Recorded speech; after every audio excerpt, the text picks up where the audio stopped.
हम देख रहे हैं स्टैंडर्ड 11th का 7th चैप्टर शेयर कैपिटल। उसमें हम फर्स्ट सेशन में ऑलरेडी थोड़ा बहुत देख चुके हैं कि शेयर्स क्या होते हैं, कितने टाइप के शेयर्स होते हैं। अभी हम जो देख रहे हैं वो है इक्विटी शेयर और प्रेफरेंस शेयर्स के बारे में। तो हमने देखा था कि प्रेफरेंस शेयर्स मतलब क्या होता है कि उनको प्रेफरेंस मिलता है, फेवर मिलता है।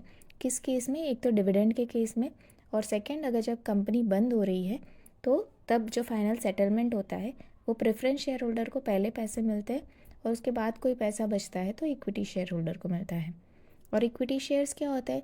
जिन लोगों को, जो रेगुलर अपने ओनर्स है, जो रेगुलर उन्होंने शेयर्स खरीदे हैं, उन जिनको कोई टाइप का प्रेफरेंस अलग से नहीं मिलता, वो सब इक्विटी शेयर होल्डर्स है। पहले प्रेफरेंस शेयर्स देख लेते हैं। तो प्रेफरेंस शेयर्स का मीनिंग क्या है? Types of share which qualifies a priority. उनको प्रायोरिटी मिलता है, उनको पहले रखा जाता है। किस काम के लिए उनको प्रायोरिटी मिलता है? In getting dividend out of the profits. मतलब अगर कोई भी प्रॉफिट है, सपोज उस कंपनी का जो 10 लाख का प्रॉफिट है, अब ये 10 लाख का प्रॉफिट में बोर्ड ऑफ डायरेक्टर सोच रहे हैं कि हम डिविडेंड डिक्लेयर करें, लेकिन वो 10 लाख में पहले प्रेफरेंस शेयर होल्डर को दिया जाएगा डिविडेंड। अगर सपोज प्रेफरेंस शेयर्स इशू करने के टाइम पे उन्होंने ये डिक्लेयर किया है कि हम प्रेफरेंस शेयर होल्डर्स को 8% डिविडेंड देंगे हर बार, वैसे 8 नहीं होता, 4-5% डिविडेंड देंगे, तो पहले वो जो 5% है डिविडेंड प्रेफरेंस शेयर होल्डर्स का, वो 10 लाख में से हटाएंगे। उसके बाद ये हटाने के बाद हो सकता है अभी सिर्फ 6 लाख प्रॉफिट बच रहा है, तो वो बाकी का 6 लाख बाकी इक्विटी शेयर होल्डर्स में डिस्ट्रीब्यूट करेंगे। तो हो सकता है इक्विटी शेयर होल्डर्स को सिर्फ 2% या 3% डिविडेंड मिले। तो इक्विटी शेयर होल्डर्स का डिविडेंड का रेट फिक्स नहीं है, और प्रेफरेंस शेयर होल्डर्स को डिविडेंड का रेट फिक्स होता है कई बार। और साथ ही पहले प्रॉफिट में से प्रेफरेंस शेयर होल्डर्स का डिविडेंड निकाला जाएगा, फिर अगर कुछ बचेगा तो इक्विटी शेयर होल्डर्स को दिया जाएगा। And also priority to be refunded the capital at the time of dissolution of company. अगर जब कंपनी डिसॉल्व हो रही है या फिर बंद हो रही है, तब आपने उस कंपनी के सारे एसेट्स बेच के उनके सारे क्रेडिटर्स को आप रीपे करोगे। एसेट बेच के जो क्रेडिटर्स को आपने रीपे किया, उसके बाद जो एक्स्ट्रा पैसा बच रहा है वो पहले प्रेफरेंस शेयर होल्डर्स को दिया जाएगा। प्रेफरेंस शेयर होल्डर्स को सारा पैसा डिस्ट्रीब्यूट करने के बाद जो एक्स्ट्रा पैसा बच रहा है वो इक्विटी शेयर होल्डर्स को दिया जाएगा। अगर बचता नहीं है कोई पैसा तो इक्विटी शेयर होल्डर्स को कुछ भी नहीं मिलेगा। लेकिन यहाँ पे भी प्रेफरेंस शेयर होल्डर्स को पहले उनके सारे पैसे दिए जाएंगे, उसके बाद ही इक्विटी शेयर होल्डर्स का बारी आएगा। यहाँ पे 2 प्रायोरिटी मिलती है उनको, पहली तो डिविडेंड में और सेकंड उनका कैपिटल रिफंड करने में eight the time of dissolution of the company. तो कैरेक्टरिस्टिक क्या है प्रेफरेंस शेयर के? पहली चीज़ डिविडेंड, उनको प्रायोरिटी मिलती है, और प्लस उनका डिविडेंड का रेट भी फिक्स्ड होता है। इक्विटी शेयर होल्डर्स का डिविडेंड का रेट फिक्स नहीं होता, और ऐसा भी हो सकता है इक्विटी शेयर होल्डर्स को कि किसी साल मिले भी नहीं डिविडेंड, किसी साल मिलेगा, किसी साल नहीं भी मिलेगा। लेकिन प्रेफरेंस शेयर होल्डर्स को यूजुअली फिक्स करके रखती है कि इनको तो अगर प्रॉफिट हो रहा है तो इनको थोड़ा बहुत तो देना पड़ेगा। इक्विटी शेयर होल्डर्स को ऐसा हो सकता है कि प्रॉफिट हो रहा है फिर भी उनको कुछ ना मिले। नेक्स्ट है रिफंड ऑफ शेयर कैपिटल। जब कंपनी बंद हो रही है तो पहले प्रेफरेंस शेयर होल्डर्स को, मतलब पहले सारी जो लायबिलिटीज़ है, जो क्रेडिटर्स हैं, उनको पैसे दिए जाएंगे, और उसके बाद जो प्रेफरेंस शेयर होल्डर्स है उनकी बारी आएगी, और लास्ट में इक्विटी शेयर होल्डर्स की बारी आएगी। नेक्स्ट है voting right. Preference share holders have a right to vote for those matters which are concern with the subject. मतलब इनकी वोटिंग राइट्स कम है। इक्विटी शेयर होल्डर्स के पास ज़्यादा वोटिंग राइट्स है, इनके पास कम वोटिंग राइट है। Equity share holders true owners है, मतलब पूरा जो रिस्क है वो अपने सिर पे उठा रहे हैं ना। मतलब उन्होंने पैसे दिए हैं, इक्विटी शेयर होल्डर्स ने पैसे दिए, लेकिन उनको पता नहीं है कि भाई मुझे डिविडेंड मिलेगा कि नहीं। अगर कल को कंपनी बंद हो गई तो हो सकता है कि उन्होंने जो पैसे दिए हैं वो पूरा डूब जाए। प्रेफरेंस शेयर होल्डर के पास थोड़ा सिक्योरिटी ज़्यादा है। तो जो इक्विटी शेयर होल्डर्स है उनको ट्रू ओनर किया कहा जाता है, क्योंकि सबसे ज़्यादा रिस्क तो वही लोग ले रहे हैं। तो प्रेफरेंस शेयर होल्डर्स का जो वोटिंग राइट होता है वो इस वजह से थोड़ा कम होता है। प्रेफरेंस शेयर होल्डर्स कब वोट कर सकते हैं? अगर जो कंपनी है वो अपने एनुअल जनरल मीटिंग में ऐसा कुछ बोलती है कि हम प्रेफरेंस शेयर होल्डर्स का जो रेट ऑफ डिविडेंड है उसको घटा देते हैं, या फिर करंट ईयर में हम उनको पैसा नहीं देते, ऐसा कोई रेजोल्यूशन पास करने की कोशिश कर रही है, तो तब इन लोगों को अपना वोटिंग राइट मिलेगा। मतलब वो अगर ऐसा कोई सब्जेक्ट है और उसमें वोटिंग करने का ज़रूरत पड़ रहा है तो इनको वोटिंग राइट मिलेगा, क्योंकि ये इनके हक से रिलेटेड है। बट अगर कोई दूसरा इशू है कि भाई क्या हमको अपना जो बिज़नेस है उसको एक्सपैंड करने की ज़रूरत है, या डाइवर्सिफाई मतलब दूसरे जो एरियाज़ हैं वहाँ पे जाने की ज़रूरत है, ऐसी जो चीज़ है जो डायरेक्टली इनसे रिलेटेड नहीं है, उसमें इनको वोटिंग राइट नहीं मिलेगा। उसमें सिर्फ इक्विटी शेयर होल्डर्स को ही वोटिंग राइट मिलेगा। और नेक्स्ट है प्रेफरेंस। प्रेफरेंस मतलब अगर कोई इन्वेस्टर है जो कि मतलब रिस्क नहीं लेना चाहता, थोड़ा होता है ना कि आपके थोड़ा एज हो जाता है, आपके पास एक रेगुलर सैलरी इनकम नहीं है, आप चाहते हो कि आपकी एक फ़िक्स्ड इनकम हो, आपके पास सैलरी नहीं है लेकिन आप चाहते हो आपको स्टॉक मार्केट से, शेयर मार्केट से, या फिर आपने जो कंपनी में इन्वेस्ट किया है वहाँ से थोड़ा डिविडेंड के फॉर्म में थोड़ी इनकम आए, तो आप प्रेफरेंस शेयर कैपिटल ख़रीद सकते हो। बिकॉज आप इक्विटी शेयर कैपिटल ख़रीदोगे और फिर आप इंतज़ार करोगे कि भाई मुझे डिविडेंड मिलेगा, मेरा डिविडेंड मिलेगा, उससे मेरा घर चलेगा। तो ज़रूरी नहीं है कि उसमें डिविडेंड मिले, उसमें प्रॉफिट होगा तो भी बोर्ड ऑफ डायरेक्टर्स बोल सकते हैं कि ठीक है प्रॉफिट है लेकिन हम फ्यूचर के लिए ये प्रॉफिट बचाना चाहते हैं, तो इस साल किसी को भी डिविडेंड नहीं मिलेगा, तो आपका घर नहीं चलेगा। तो आप प्रेफरेंस शेयर्स लीजिए। प्रेफरेंस शेयर्स में आपका फिक्स्ड रेट है कि भाई ये रेट का आपको डिविडेंड तो मिलने ही वाला है, तो आपके लिए एक सेफ्टी रहेगा, आपके लिए एक स्टेबल इनकम रहेगा। और प्लस आपके पैसे डूबेंगे नहीं, क्योंकि अगर कंपनी बंद हो गई तो भी आपको पहले पैसे मिलने वाले हैं, तो आपका जो पैसा है, प्रिंसिपल अमाउंट है, वो भी थोड़ा कंपैरेटिवली ज़्यादा सेफ़ है। नेक्स्ट है मार्केट प्राइस। तो जैसे हम सेंसेक्स और वो सब चेक करते हैं ना, निफ्टी, सेंसेक्स, ये सारी चीज़ें देखते हैं, तो उसमें जो शेयर बोलते हैं ना कि शेयर का भाव ऊपर गया, शेयर का भाव नीचे गया, वो सब मोस्टली इक्विटी शेयर्स में होता है। प्रेफरेंस शेयर्स में इतना ज़्यादा वॉलेटिलिटी नहीं होता। इक्विटी शेयर्स में क्यों वॉलेटिलिटी होता है? बिकॉज मुझे आज मैंने जब ख़रीदा था तो उसका प्रॉफिट कम था, कल को उसका प्रॉफिट बहुत ज़्यादा हो गया तो उसका शेयर प्राइस बढ़ गया। अभी एज अ प्रेफरेंस शेयर्स को पता है कि भाई मेरा रेट ऑफ डिविडेंड फिक्स है, 7% है, तो भाई उसका प्रॉफिट जितना भी हो मेरे को 7% ही मिलने वाला है। तो वो जो एंटिसिपेशन होता है कि भाई फ्यूचर का गेस करने की ज़रूरत है, वो प्रेफरेंस शेयर होल्डर्स को कभी ऐसा गेस करने की, ऐसा प्रेडिक्ट करने की ज़रूरत नहीं पड़ती। तो उनका जो शेयर प्राइस है, उन्होंने जो प्राइस पे ख़रीदा था वो उसी प्राइस पे रहेगा, थोड़ा बहुत आगे पीछे होगा। 100 रुपये में ख़रीदा है तो 110 होगा या फिर 111 हो जाएगा। ऐसा नहीं है कि 100 रुपये का, जैसे इक्विटी शेयर में देखते हैं कि 3 साल पहले 100 रुपये का था, आज 500 रुपये का हो गया, 1000 रुपये का हो गया।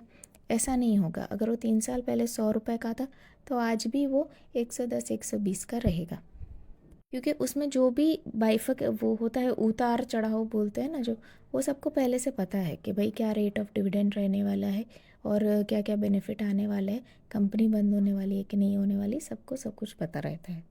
नेक्स्ट है रिस्क फैक्टर। तो इसमें प्रेफरेंस शेयर होल्डर्स में रिस्क फैक्टर कम है, आपको डिविडेंड आपका फिक्स्ड है, आपको कैपिटल भी पहले मिल जाएगा, तो इसमें रिस्क काफ़ी कम रहता है। नेक्स्ट है टाइप्स ऑफ प्रेफरेंस शेयर्स। तो जब पहला पुराना हमारे पास एक कंपनीज एक्ट था, कंपनीज एक्ट 1956, वो फिर अभी बंद हो गया और कंपनीज एक्ट 2013 इंट्रोड्यूस किया गया है। तो 1956 वाली जो कंपनीज एक्ट थी उसमें बहुत अलग अलग टाइप के शेयर कैपिटल थे, तो वो 2013 तक चल रहा था। मतलब आप देखो 50-60 साल तक कंपनीज एक्ट 1956 चल रहा था, और उसमें बहुत सारे टाइप के शेयर, प्रेफरेंस शेयर्स थे। Cumulative preference share, non cumulative, redeemable, irredeemable, participating, non participating, convertible, non convertible, ये सब सिर्फ नाम दिए हुए हैं, पर ये पुराने कंपनीज एक्ट में थे। अभी ये सब एप्लीकेबल नहीं है। अभी आपको सिर्फ दो ही टाइप के शेयर प्रेफरेंस शेयर्स है, वो है redeemable before 20 years, redeemable after 20 years. तो जैसे इक्विटी शेयर्स होती है, इक्विटी शेयर अगर किसी शेयर होल्डर ने ले लिया, अगर सपोज़ मैंने ख़रीदे हैं किसी कंपनी के शेयर्स, तो कंपनी जो है वो मेरे पास से कभी शेयर्स वापस ख़रीदेगी नहीं। अगर वो ख़रीदेगी भी ना तो बहुत ही वो रेयर अपॉर्चुनिटी हुआ, बहुत ही रेयर चांस होगा। वो अगर कहा जाता है कि अगर कंपनी बहुत ज़्यादा प्रॉब्लम में है, या फिर जो कंपनी का है ना मार्केट में बहुत नाम ख़राब हुआ है और शेयर होल्डर्स को कंपनी में से भरोसा उठ गया, तब जाके कंपनी है ना थोड़ा अपने शेयर होल्डर्स को भरोसा देने के लिए ये सारे टेक्निक्स करती है कि ठीक है आपको मुझ पर भरोसा नहीं, तो मैं आपके शेयर्स वापस आपके पास से ख़रीद लेता हूँ, आपको पैसे दे देता हूँ। बट ये बहुत ही रेयर केसेस में by back of equity shares होता है। लेकिन जो प्रेफरेंस शेयर्स है, प्रेफरेंस शेयर्स का तो हमेशा बाई बैक होता ही है। मतलब प्रेफरेंस शेयर्स पूरा आजीवन नहीं चलेगा। प्रेफरेंस शेयर्स में दो ही टाइप है, या तो आपको 20 साल से पहले बाई बैक कर लो, या फिर 20 साल से ज़्यादा टाइम के बाद आप उसको बाई बैक करो। मतलब वो भी प्रेफरेंस शेयर्स आप जब खरीद रहे हो तो उसमें लिखा हुआ ही होता है कि जो कंपनी है वो 15 साल बाद ये प्रेफरेंस शेयर बाई बैक करेगी, या फिर वो 25 साल 30 साल बाद वो प्रेफरेंस शेयर्स बाई बैक करेगी। तो इसमें दो ही टाइप है, 20 साल से पहले बाई बैक होगा, रिडीम होगा, इसको बाई बैक नहीं कहेंगे, इसको रिडीम कहेंगे। तो 20 साल से पहले आपके प्रेफरेंस शेयर्स रिडीम होंगे या फिर 20 साल के बाद रिडीम होंगे। नेक्स्ट है आपके इक्विटी शेयर। तो इक्विटी शेयर 3 तरीके के, ऑर्डिनरी मतलब एकदम ही जो आप रेगुलर में शेयर्स खरीदते हो, उसमें कोई भी एक्स्ट्रा कुछ फीचर्स टाइप के ऐसा कुछ नहीं है। नेक्स्ट है other equity shares, and finally है स्वेट इक्विटी शेयर्स। तो ऑर्डिनरी पहले देख लेते हैं। तो आप प्रेफरेंस शेयर्स में आपने जो भी सीखा था उसका एग्जैक्ट उल्टा आपको ऑर्डिनरी शेयर में मिलेगा, उसका एग्जैक्ट ऑपोजिट है ऑर्डिनरी इक्विटी शेयर। आप ये सोच सकते हो कि इक्विटी शेयर क्या है, जो प्रेफरेंस शेयर्स नहीं है वो इक्विटी शेयर्स है। मतलब प्रेफरेंस शेयर के बाद इक्विटी शेयर को डिविडेंड मिलेगा, प्रेफरेंस शेयर्स को सारा कैपिटल रिफंड हो जाएगा, उसके बाद इक्विटी शेयर होल्डर्स की बारी आएगी। इसके कैरेक्टरिस्टिक क्या है, फर्स्ट तो वो ट्रू ओनर्स है। ट्रू ओनर्स क्यों, क्योंकि सबसे ज़्यादा रिस्क जो है वो इक्विटी शेयर होल्डर्स ले रहे हैं। नेक्स्ट है वोटिंग राइट, उनको हर चीज़ में वो लोग वोट कर सकते हैं, उनका राइट है कि वो हर बात के लिए वोट कर सके। जैसे प्रेफरेंस शेयर होल्डर के लिमिटेड राइट थे ना कि आपको आपके मतलब की चीज़ है तो ही वोट करो। इक्विटी शेयर होल्डर्स को ऐसा नहीं है, वो तो मेन ओनर्स है उसके, तो उसको तो हर चीज़ उसके मतलब की है, तो वो हर चीज़ में वोटिंग कर सकते हैं। नेक्स्ट है डिविडेंड, इसका रेट, कौन से रेट पे इसको डिविडेंड मिलेगा वो नहीं पता, उसको डिविडेंड मिलेगा भी कि नहीं मिलेगा वो भी इक्विटी शेयर होल्डर्स को नहीं पता है। नेक्स्ट है लिंक विथ प्रॉफिट, तो the dividend on equity shares it directly linked with profit of the company. तो आपका कंपनी का कितना प्रॉफिट है उस पर आपका डिविडेंड डिपेंड करता है। तो अगर सपोज़ कंपनी का प्रॉफिट ज़्यादा है तो आपको हो सकता है किसी साल ज़्यादा डिविडेंड मिले, अगर आपका कंपनी का प्रॉफिट कम है तो हो सकता है आपको कम डिविडेंड मिले, या फिर हो सकता है नहीं मिले। और अगर लॉस है तो फिर कोई डिविडेंड की बात ही नहीं आती है। लॉस है तो फिर आप उसमें कंपनी में से कोई भी पैसा निकाल नहीं सकते हो। नेक्स्ट है जनरल मीटिंग, तो आपके पास हक है कि आप जनरल मीटिंग में प्रेजेंट रहो।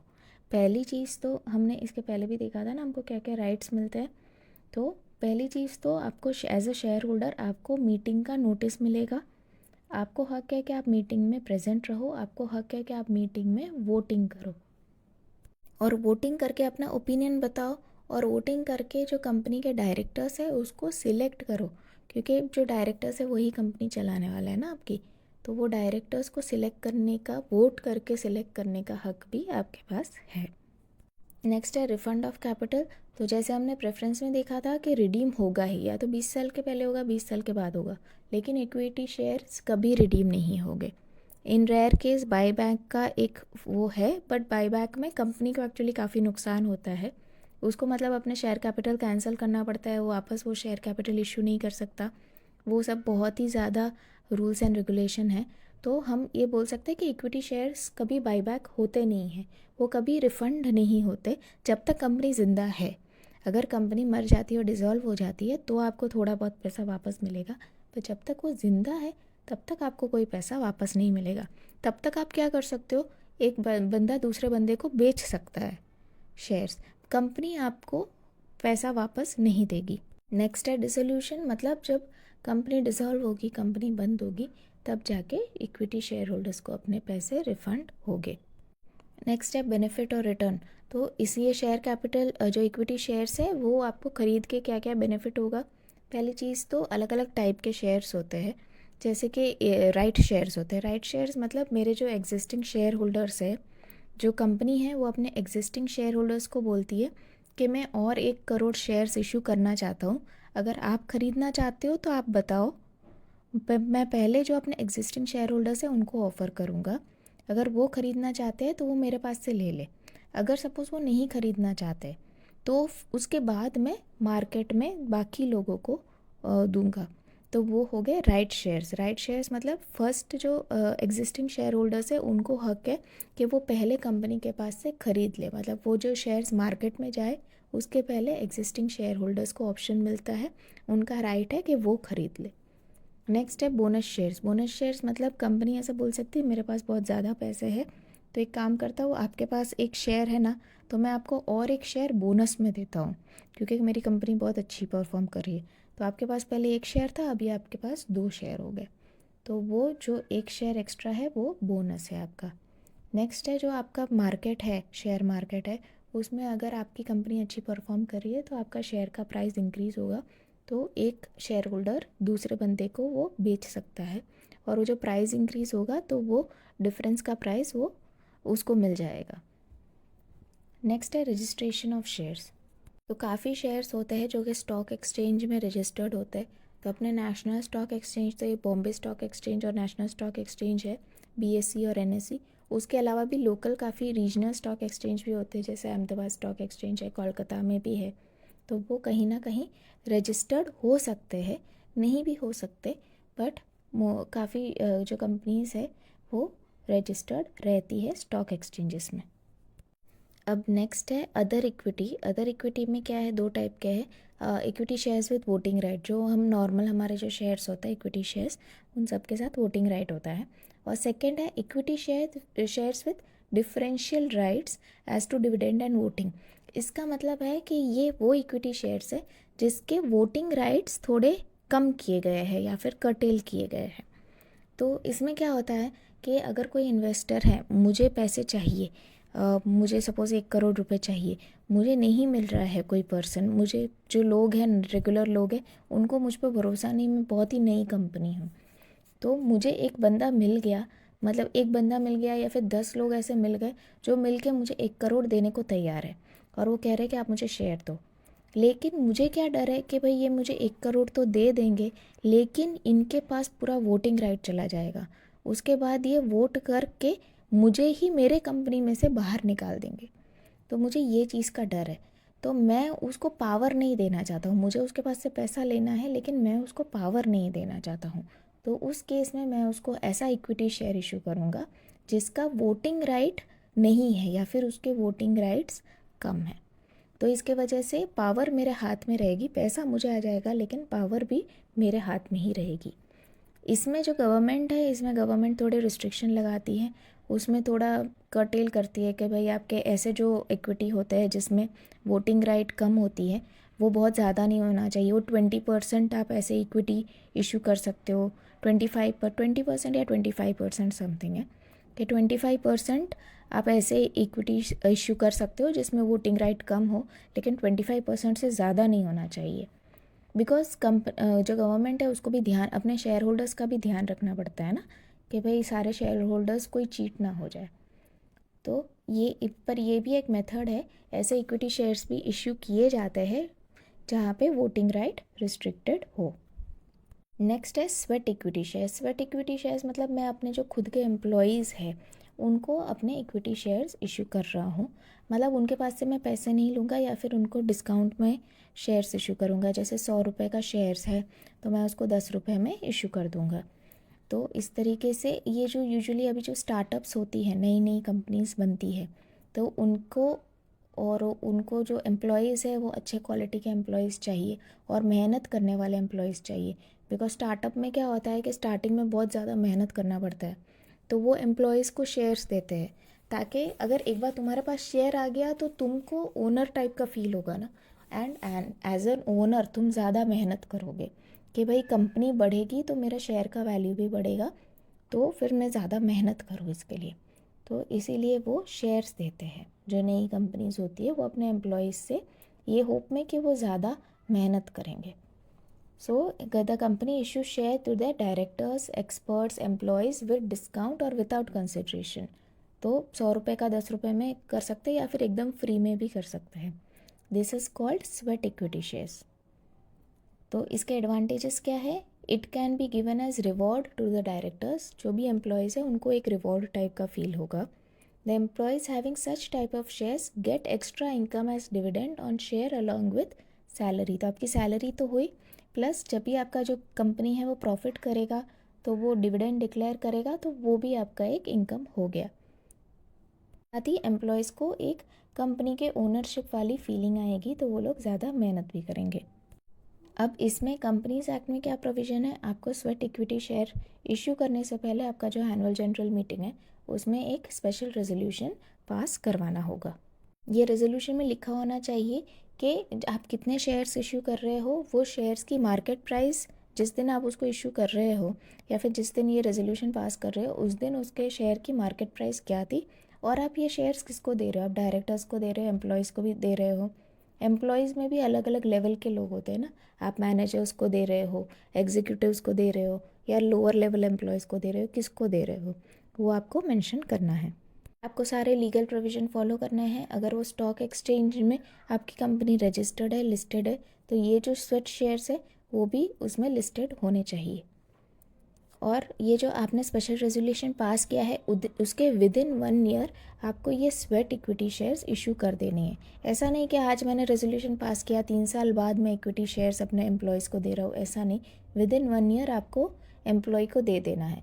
मतलब आपकी जब इच्छा हो देने की तभी रेजोल्यूशन पास करवाओ। नेक्स्ट है आपका जो ऑथराइज शेयर कैपिटल है उसका मैक्सिमम 25% आप स्वेट इक्विटी शेयर्स की तरह इशू कर सकते हो। 25% से ज़्यादा नहीं।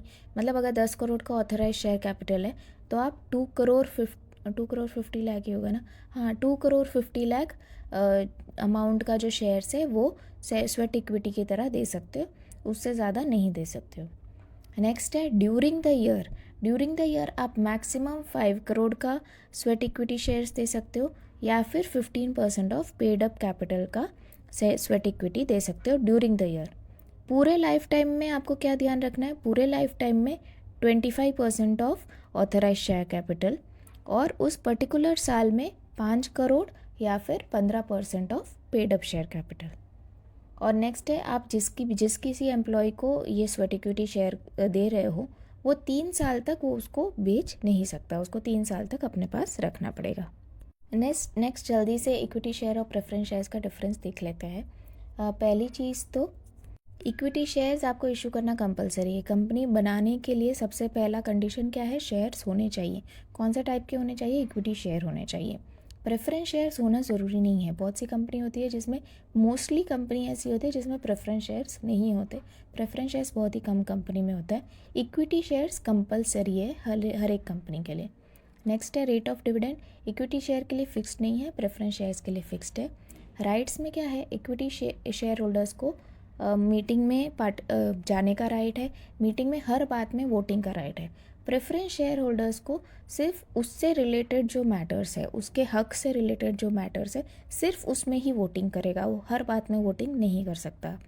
रिस्क में क्या है, इक्विटी शेयर होल्डर्स के पास ज़्यादा रिस्क है, बहुत ज़्यादा रिस्क लेते हैं क्योंकि उनको पैसे का कोई ठिकाना ही नहीं, मिलेगा कि नहीं मिलेगा। प्रेफरेंस शेयर होल्डर्स का रिस्क बहुत कम रहता है। तभी किस टाइप के लोग इक्विटी शेयर को खरीदेंगे, जो लोग ज़्यादा रिस्क लेना चाहते हैं, जो लॉन्ग टर्म के लिए इन्वेस्ट कर रहे हैं, ज़्यादा रिस्क ले सकते हैं, वो लोग इक्विटी शेयर खरीदेंगे। और प्रेफरेंस शेयर्स कौन खरीदेगा, जिसको एक रेगुलर इनकम चाहिए, वो लोग प्रेफरेंस शेयर्स खरीदेंगे। मार्केट प्राइस में क्या है, इक्विटी शेयर्स का मार्केट प्राइस बहुत ज़्यादा ऊपर नीचे होगा, बहुत ज़्यादा चेंज होगा। प्रेफरेंस शेयर्स का मार्केट प्राइस मोर और लेस फिक्स्ड रहता है, उसमें बहुत ज़्यादा चेंज नहीं होता। इक्विटी शेयर्स में ऐसा है कि उनको राइट शेयर्स मिलते हैं, उनको बोनस शेयर्स मिलते हैं, तो इसके वजह से जो आपका टोटल शेयर कैपिटल नहीं, आपका जो इशूड शेयर कैपिटल है वो इंक्रीज डिक्रीज हो सकता है इक्विटी शेयर इसके वजह से।